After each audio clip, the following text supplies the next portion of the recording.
Selamat datang di Zahra Movies. Jangan lupa subscribe, like, dan share. Terima kasih. Sayang, ini bagaimana? Teriak Steve dari dalam kamar.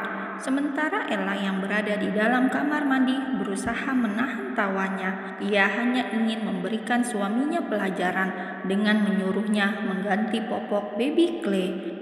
Dan Ella juga sudah berpesan agar Steve tidak membangunkan perawat baby Clay hanya untuk mengganti popok. Sementara Ella pura-pura mules agar bisa menghindar. Bukan apa, Ella begitu geram dan kesal terhadap suaminya. Pasalnya sejak pulang kerja jam 9 malam, dirinya terus dihajar oleh Steve hingga jam 2 pagi. Itu pun Steve baru berhenti karena suara tangisan baby Clay.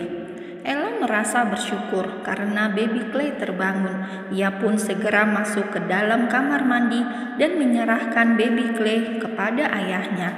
Dan disinilah akhirnya Steve selalu berteriak memanggil Ella karena ia tidak bisa mengganti pampers yang sudah penuh. Sementara baby Clay terus menangis karena merasa sangat risih.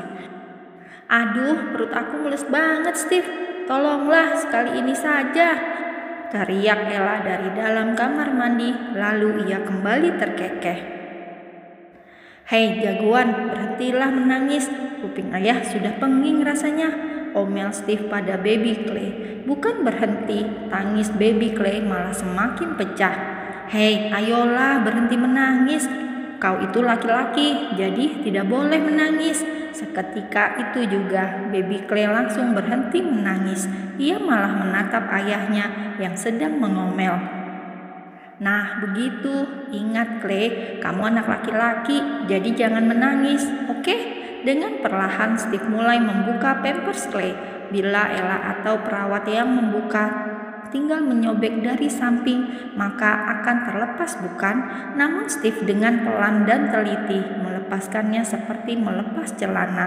Meski sedikit terlihat sulit, namun hingga beberapa menit akhirnya Steve berhasil melepaskan pampers itu. Steve segera membuangnya ke tempat sampah yang berada tak jauh dari sana. Lalu ia mengambil tisu basah serta pampers yang baru. Cukup lama, hampir setengah jam, hingga Steve berhasil memakaikan baby Clay pampers dengan sempurna. Ella menatap kagum Steve dari ambang pintu. Ia tersenyum lega sambil bersedekap tangan di dada. Sebenarnya ia tak tega dan segera ingin menghampiri Steve. Namun saat ia ingin mendekat, baby Clay sudah berhenti menangis.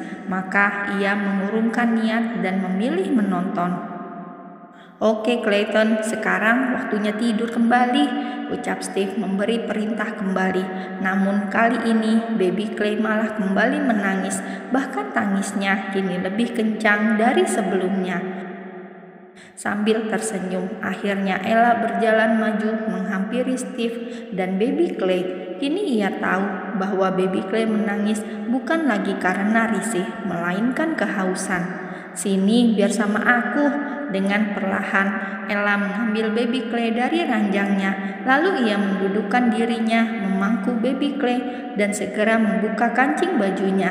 "Sayang, kau mau apa?" tanya Steve selalu begitu setiap kali melihat istrinya hendak menyusui baby Clay.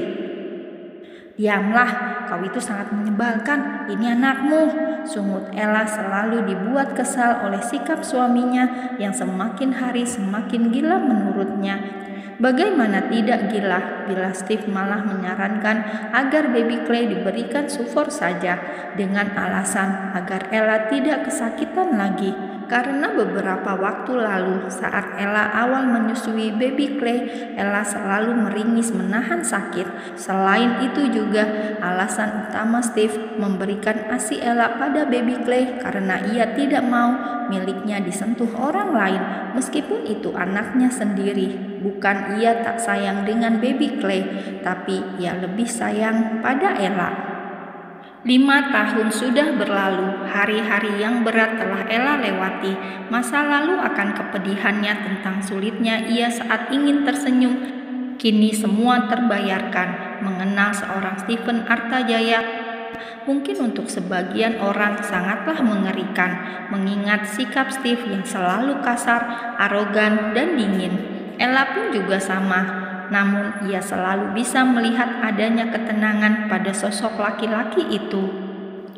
Dan kini ia sudah cukup mengenal laki-laki itu dengan baik. Hampir 5 tahun sudah usia pernikahan mereka, dan kini ia sangat bersyukur karena berkat pertemuannya dengan Steve, hidupnya berubah. Setiap hari, setiap jam, menit, bahkan detik, ia selalu merasa bahagia bersama dengan keluarga kecilnya.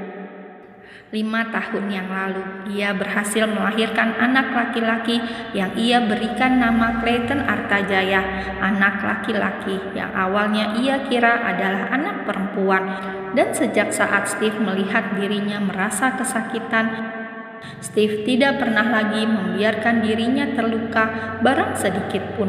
Bahkan saat Clay membuat ulah atau tanpa sengaja menyakiti Ella, maka Steve tak ragu untuk memberikan hukuman untuk anak sekecil itu. Seperti saat beberapa hari yang lalu, Clay tanpa sengaja melemparkan bola mengenai kaki Ella hingga membuatnya terjatuh.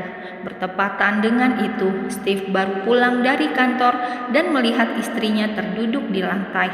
Saat itu juga, Steve langsung menusuk bola milik Clay hingga kempes. Steve selalu bersikap tegas pada Clay, terlebih itu bila menyangkut Ella. Bukan tak sayang, hanya saja rasa sayangnya pada Ella jauh lebih besar bagi Steve. Beruntung sifat Steve tidak menurun pada Clay, walau masih ada sedikit yang menurun, namun tidak separah Steve saat bagaimana memperlakukan wanitanya. "Sudahlah sayang, jangan murung terus," bujuk Ella saat melihat Clay masih diam tak bergeming di dalam kamarnya. Sejak kejadian bolanya dikempeskan oleh ayahnya, Clay menjadi pendiam dan malas bertemu sang ayah. "Bunda mau di sini sama Clay atau ikut ayah? Kalau Bunda bela ayah, ya sudah, sana keluar dari kamar Clayton," usir Clay pada bundanya. "Sayang, jangan begini dong." Ella selalu dibuat bingung ketika diharuskan memilih antara anak dan suami, karena sikap keduanya sama-sama keras kepala dan memiliki ego yang tinggi. "Ayah jahat sama Clay, Clay gak suka. Clay nanti mau cari ayah lain. Biar aja, Bunda sana pergi ke kamar Bunda sendiri." Clay terus mendorong tubuh bundanya agar segera keluar dari kamarnya. Namun satu hal yang Ella hafal, bila Clay mengusirnya, itu berarti Clay tidak ingin ditinggalkan. "Baiklah, baik, Bunda di sini. Malam ini Bunda tidur sama kamu," ujar Ella pada akhirnya. Clay tidak menyuruh, tapi kalau Bunda memaksa, ya sudah. Dengan mengangkat kedua bahunya cuek, Clay melepaskan pegangannya dari tubuh Bunda Ella, lalu ia berbalik dan kembali ke tempat tidur. Ia mengambil gagang telepon di samping tempat tidur. "Bawain makan malam untuk Clay sama Bunda sekarang," ucap Clay to the point. Lalu ia langsung menutup teleponnya begitu saja. Telepon itu biasa ia gunakan untuk menghubungi pelayannya di lantai 1. Clay lebih banyak menghabiskan waktunya di dalam kamar, terlebih saat-saat di mana ayahnya akan pulang dari kantor. Ia malas berdebat terus dengan ayahnya. Maka dari itu, ia memutuskan untuk berada di dalam kamar dan menyuruh pelayan membawakannya makanan dan cemilan ke kamarnya. Suara ketukan pintu sejak tadi sudah terdengar oleh Bunda Ella dan Clayton. Namun Clay terus memeluk bundanya agar tak beranjak dari tempat tidur. Clay sudah terbangun pagi itu, tapi ia sengaja masih berpura-pura tidur agar bundanya tidak pergi menemui ayahnya. Dalam hati Clay bersorak riang saat akhirnya Bunda Ella kembali memejamkan matanya. Clay membuka mata, ia melihat jam di dinding, masih pukul 4 pagi, namun ayahnya seperti orang kesurupan yang terus menggedor pintu kamarnya. Menghela nafas dengan berat, Clay bangkit dan mendekati pintu, namun ia tak membukanya. "Ayah, apa kau tidak mengantuk? Jangan berisik, Bunda masih tidur," bisik Clay dari lubang kunci yang berada di pintu. Meski sangat kecil terdengar, namun Steve mampu mendengarnya. Kesal, marah, tentu saja bila ia tak mengingat bahwa Clay adalah anaknya, hasil dari kecebongnya, maka sudah dipastikan bahwa Steve akan mencincang tubuh anak menyebalkan itu. "Clayton, buka pintunya," perintah Steve dengan tegas. "Gak mau, jangan ganggu bunda. Malam ini bunda milik Clay, jadi ayah sana kembali tidur, jangan ganggu," jawab Clay dan kini sedikit lebih keras. "Clayton, ayah akan menghitung. Hitung saja sampai 1000, nanti Clay buka pintunya. Tapi jarak dari angka 1 ke angka berikutnya dijeda 10 detik. Silakan ayahku sayang, Clay mau bobo dulu ya. Ngantuk." Setelah mengatakan itu, Clay pun langsung pergi dan kembali ke tempat tidur. "Clayton, buka pintunya," teriak Steve kembali menggedor pintu kamar anaknya. "Astaga, mengapa aku bisa punya anak sepertinya? Ini pasti sifat bundanya yang ia ikuti. Dasar tukang merajuk," cetus Steve. Lalu ia terpaksa kembali ke kamarnya dengan wajah kesal dan cemberut. Ia memang belum tidur karena ia baru menyelesaikan beberapa pekerjaannya hingga jam 2 di ruang kerja, dan saat ia pergi ke kamar, ia masih belum menemukan Ella. Ia pikir Ella hanya akan menemani Clay sampai tertidur dan ia akan menjemput istrinya itu. Tapi ternyata Clay begitu cerdik. Ia sengaja mengunci pintu kamarnya agar dirinya tidak bisa masuk dan mengambil bundanya. Sementara itu, Ella yang ternyata sejak tadi tidak tertidur karena kepikiran dengan suaminya pun kini kembali membuka mata. Ia benar-benar memastikan bahwa Clay benar kembali tidur. Lalu ia pun dengan perlahan beranjak dan membuka kunci pintu kamar Clay dan keluar. Ceklek, Ella memasuki kamarnya sendiri dan ia melihat bahwa Steve masih membuka mata. Namun saat dirinya masuk, Steve langsung merubah posisi, membelakanginya dan memejamkan mata. "Astaga, kenapa dua orang ini selalu begitu?" keluh Ella dalam hati. "Steve," panggil Ella pelan sambil mengusap bahu Steve dengan lembut. "Sudah tidur," jawab Steve dengan mata terpejam. "Ayolah Steve, kamu jangan begini," keluh Ella menghela nafas kasar. "Ya sudah, sana mulai sekarang tidurlah sama bocah kecil itu. Aku kan sudah tua, jadi sana pergilah." "Oke, fix." Ella benar-benar lelah sekarang menghadapi dua laki-laki yang sama-sama posesif dan gila.